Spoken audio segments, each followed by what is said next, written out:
আলু নিন, টাটকা বেগুন, টমেটো নিন।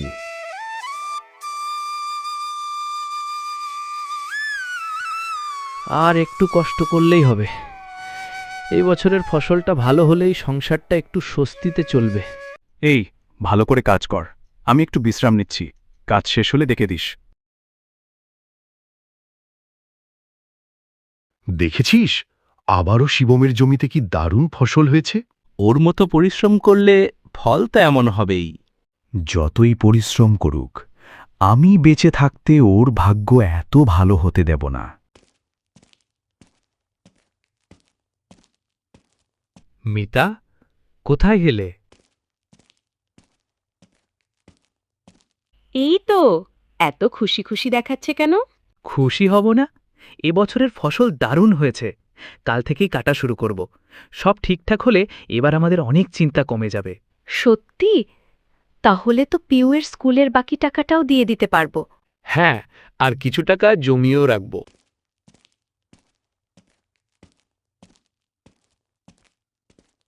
চলো, আগে খেয়ে নাও, সকাল থেকে কিচ্ছু মুখে দাওনি।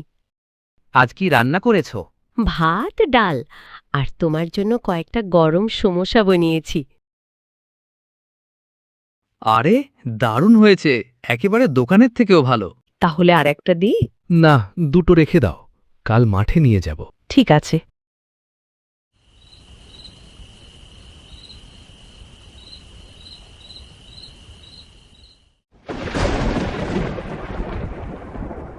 শিবম, তাড়াতাড়ি ওঠো। কি হয়েছে? বাইরে দেখো, আকাশ একেবারে কালো হয়ে গেছে। খুব জোরে বৃষ্টি নামবে মনে হচ্ছে। হে ভগবান, এই সময় যদি এমন বৃষ্টি হয় তাহলে আমাদের ফসলের খুব বড় ক্ষতি হবে। চলো, বৃষ্টি একটু কমলেই মাঠে যাব। হ্যাঁ, এখন শুধু ভগবানের উপরই ভরসা।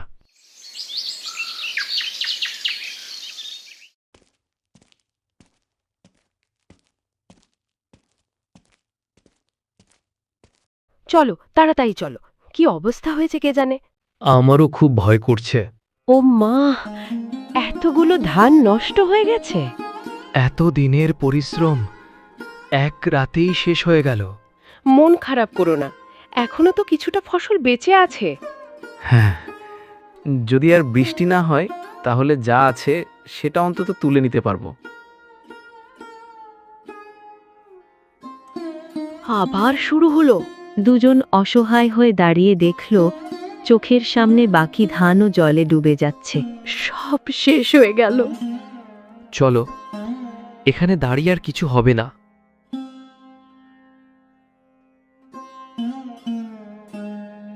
দেখলে, বলেছিলাম না শিবম এত সুখে থাকতে পারবে না।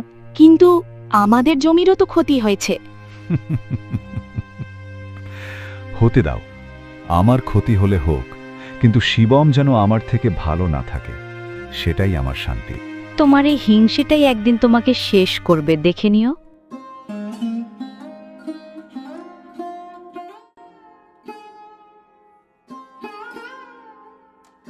এভাবে ভেঙে পড়লে হবে? যা হয়েছে সেটা তো আর বদলানো যাবে না। তুমি বুঝবে না মিতা, এই ফসলের ওপরেই আমাদের পুরো সংসারটা চলতো। আমি সব বুঝি, কিন্তু কাঁদলে তো সমস্যা মিটবে না। জানি, তবু খুব কষ্ট হচ্ছে।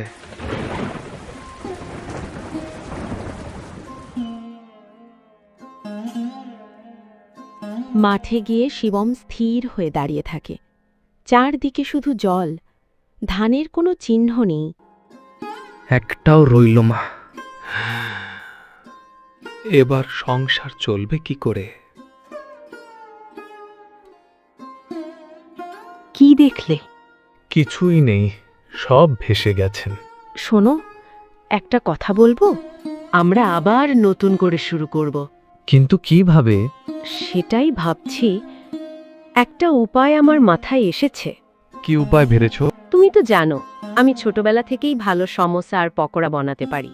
হ্যাঁ, সেটা তো জানি। শীত পড়ে গেছে, এই সময় গরম গরম সমোসা আর পকোড়ার খুব চাহিদা থাকে। আমরা যদি ওগুলো বানিয়ে বিক্রি করি তাহলে কিছু টাকা রোজগার করতে পারবো। কথাটা খারাপ বলনি তো, কিন্তু টাকা কোথায় পাবো? বাড়িতে যা ছিল সব তো চাষেই শেষ হয়ে গেছে। আমি একটু একটু করে কিছু টাকা জমিয়ে রেখেছিলাম, তাতে সব হবে না। বাকি টাকা মহাদেব বাবুর কাছ থেকে ধার নিয়ে এসো। ধার নিলে যদি শোধ করতে না পারি? ভয় পেলে হবে, চেষ্টা তো করতে হবে। ঠিক আছে, কাল সকালেই যাব।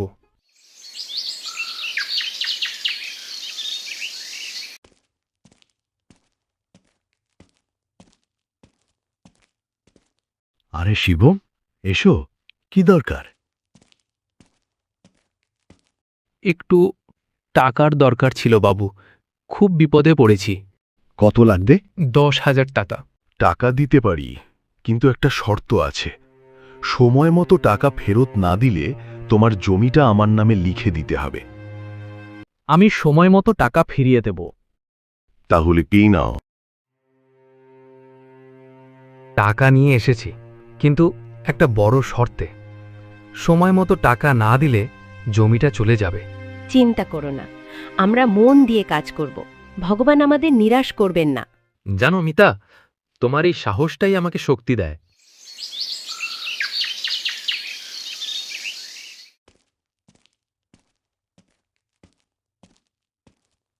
এই নাও, প্রথম দিনের জন্য এতগুলোই যথেষ্ট।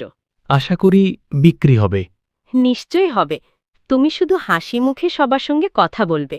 গরম গরম সমোসা, মুচমুচে পকোড়া, একবার খেলেই আবার খেতে ইচ্ছে করবে। ভাই, সমস্যা কত করে? 10 টাকা করে। আচ্ছা, 5টা দাও তো। বাহ, দারুণ হয়েছে, কাল আবার নেব। অবশ্যই আসবেন।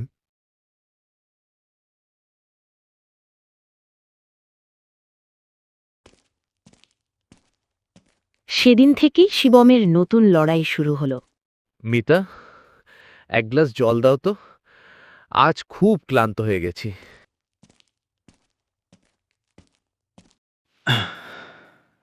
একটাও সমস্যা বিক্রি হয়নি। আমি বলেছিলাম না, আমাদের সব টাকাই বুঝি নষ্ট হয়ে গেল। আরে আগে পুরো কথাটা তো শোনো। একটাও সমস্যা বাকি নেই, সব বিক্রি হয়ে গেছে। সত্যি বলছো? হ্যাঁ, অনেকে তো খেয়ে আবার কাল আসবেও বলে গেছে। আমি জানতাম আমাদের পরিশ্রম কখনো বিফলে যাবে না। এই নাও, কিছু টাকা দিয়ে পিউরের স্কুলের ফি জমা করে দিও, আর বাকিটা দিয়ে কালকের বাজার হবে। আজ একটু বেশি বানিয়েছি, দেখি কি হয়। আজ সব বিক্রি হলে কাল আরো বেশি বানাবে। গরম গরম সমোসা, মুচমুচে পকোড়া, একবার খেলেই বারবার খেতে ইচ্ছে করবে।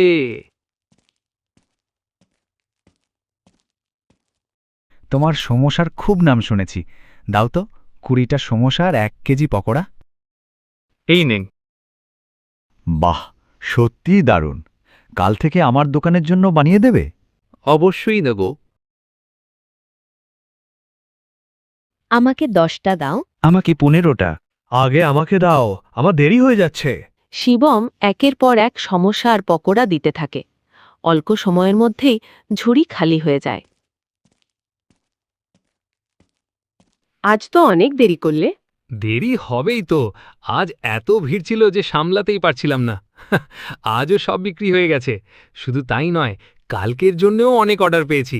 দেখেছ, আমি বলেছিলাম না একদিন সব ঠিক হয়ে যাবে। হ্যাঁ, অনেক দিন পর মনে হচ্ছে আবার নতুন করে বাঁচার আশা পেলাম। শিবম এত তাড়াতাড়ি আবার দাঁড়িয়ে গেল? ও নিজের পরিশ্রমে এগোচ্ছে, ওকে নিয়ে এত ভাবছো কেন? কারণ আমি ওকে সুখে থাকতে দেখতে পারি না। একদিন এই হিংসেটাই তোমার সর্বনাশ করবে, দেখে নিও।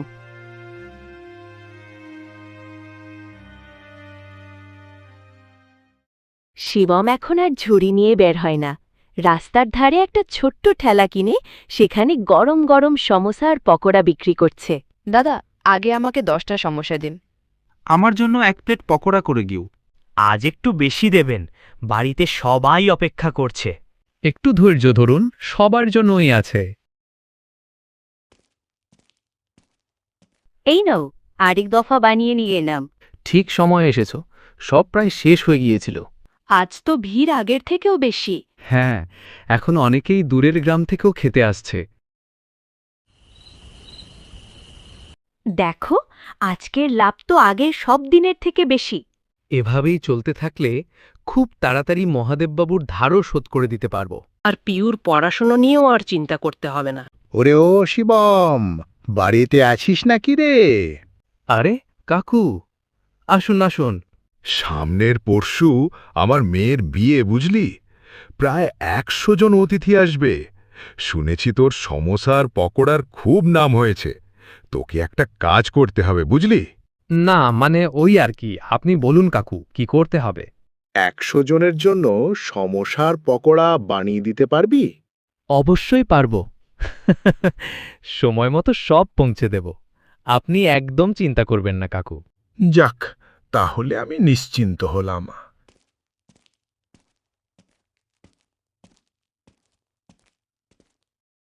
দেখেছ, এখন বিয়েবাড়ির অর্ডারও পাচ্ছে। ওর ভালো হচ্ছে, এতে তোমার কি সমস্যা হচ্ছে? না, এবার এমন একটা কাজ করব যাতে ওর সব নাম একদিনেই শেষ হয়ে যায়। আবার কি করতে চলেছ? কাল রাত পর্যন্ত অপেক্ষা করো, তারপর সব বুঝতে পারবে। এগুলো রান্নাঘরে রেখে দিচ্ছি, সকালে প্যাকেট করে নিয়ে যাবে। হ্যাঁ, খুব সাবধানে রেখো। এত বড় অর্ডার জীবনে প্রথম পেলাম।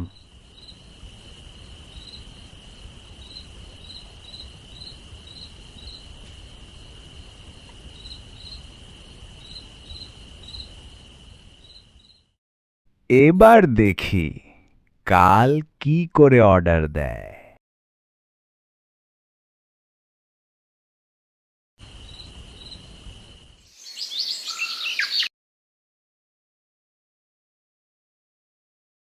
শিবম, শিবম, তাড়াতাড়ি এসো। কি হয়েছে? সব সমস্যার পকোড়া নেই, একটাও পর্যন্ত নেই। এটা কি করে সম্ভব? কাল রাতে তো সব এখানেই ছিল। এখন কি হবে? আজই তো গণেশ কাকুর বাড়িতে সব পৌঁছে দেবার কথা। আমি আগে গণেশ কাকুর কাছে যাই, সব খুলে বলি।